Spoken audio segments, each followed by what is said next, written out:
Representatives from Iran and the 5 permanent members of the UN Security Council, plus Germany, have resumed talks in Vienna on Iran's nuclear program. They're hoping to build on an interim deal that was already reached last November. The objective this time is to work out a final comprehensive agreement. Trust and compromise will be put to the test. We begin with this report from CCTV's John Gilmore. As they meet in Vienna for the 4th round of nuclear talks, the various sides hope they can negotiate and draft a final agreement on Iran's nuclear program. Sitting down with Iran are the so-called P5+1 nations: the United States, China, Russia, Britain, France, and Germany. The big question?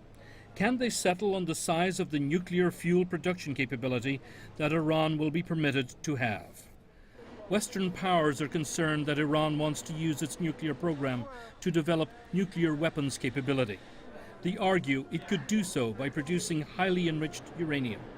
Iran currently has 19,000 uranium-enriching centrifuges, but it will be under pressure to reduce that number to a few thousand. Iran says it is not interested in having nuclear weapons and claims its program is designed for peaceful purposes, such as civilian energy production and medical research. And in an interim deal reached last November, Iran agreed to stop its enrichment of uranium to 20%, capping current refinement at 5%. Speaking in Tehran last weekend, Iranian President Hassan Rouhani said, "We will prove to the world that our actions have been within the framework of the law, and Iran has never sought to obtain a nuclear weapon." Rouhani also insisted Iran would not give up what he considers his country's right to nuclear development. Meanwhile, Iran has been suffering the impact of economic sanctions for the last several years.